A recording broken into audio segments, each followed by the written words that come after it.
Hi, my name is Reeve Conover, and if you're watching this, it's pretty likely that I'm the investment advisor for your corporate 401k plan. And if so, you've heard me speak in the past about investments, how they work, about allocating and mixing those investments. Today, I want to speak about the why. Why should you be in the 401k? Why is it so important to get an early start your retirement funding? There are a lot of formulas about how much you're going to need in retirement. This is a fairly common one. If you make 63,000, you're going to need about 57,000 or about 90%, especially with healthcare costs the way they are these days. So that's a good starting point. But you also have to ask yourself some questions. What's your lifestyle likely to be when you retire? And you may not know that yet. But if obviously you retire to a cabin on a lake in the woods and you fish every day, that'll be a lot less expensive than if you want to be a world traveler and take, round the world cruises. So lifestyle is a big thing. Geography is also a big thing. Where do you live and where are you going to live?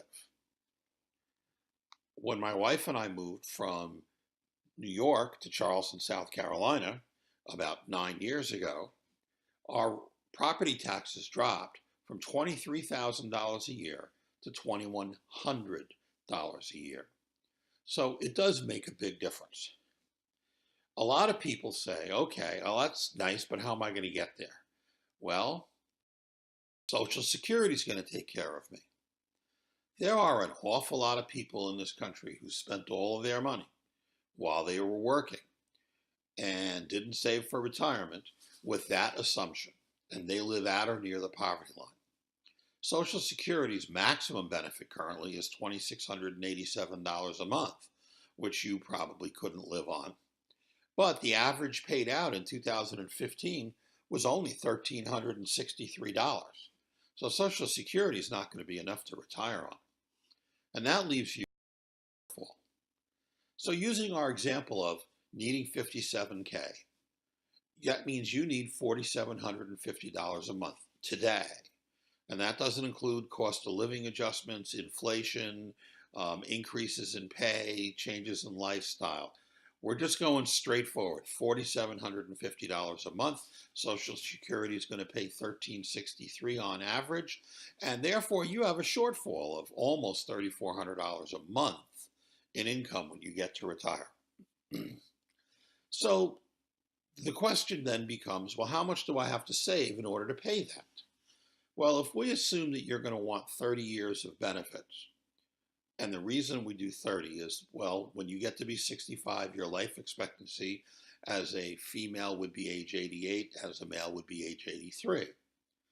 Life expectancy, all that really means is that half of the women will die before 88 and the other half will die after 88. A lot of people now are living into their 90s. And so we're going to assume a 30-year benefit period. At 4%, a nice conservative growth rate over the long haul.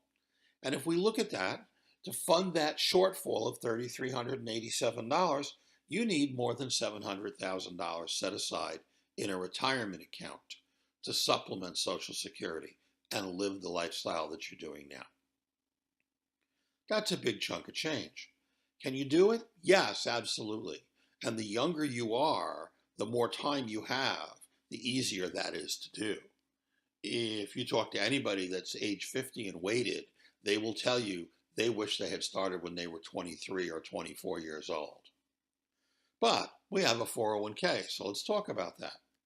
You can save up to $18,000 a year into your 401k and get a tax break on it. And if you're over age 50, there's another $6,000 you can do. The problem, of course, is that most of you listening to this can't put aside $18,000 a year. You're busy paying for a whole bunch of other things that are kind of important, like rent, mortgage, utilities, kids, food, and those kind of things. So how do you get there?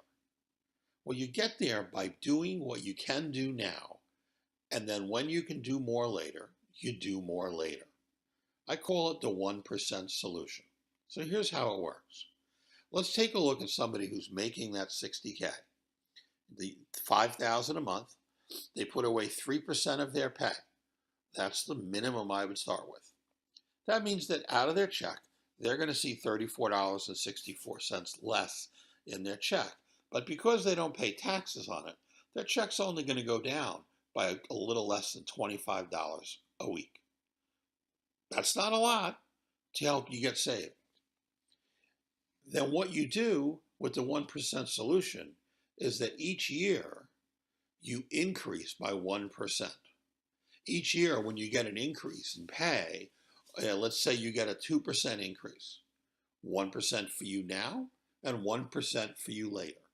If you get a 6% increase in pay, 3% for now, 3% later, but always put in an extra 1% every year. It's so little you won't miss it, but it will make a huge difference down the line. Now, what that brings you to is, assuming that you do that and you have a $60,000 income and you don't have any money set aside now, here's the difference. If you just put away 3%, you'd get the blue line on the bottom over 25 years. But if you did the 1% solution, increasing every year with the same exact parameters, you'd have almost $500,000 in those 25 years. You can get the money set aside, but the factors are you need to start early, you need to put away as much as you can afford to now, and when you can afford to put more away later, that you do it, and that you commit to yourself to do that 1% a year additional every single year. I would be happy to discuss this with you and discuss your personal situation. My contact information is there on the screen. If you need to reach me, give me a call or an email, and I would be happy to review your situation with you. Again, the most important thing you can do for your retirement is get involved in the retirement plan as early as you possibly can. Have a great day.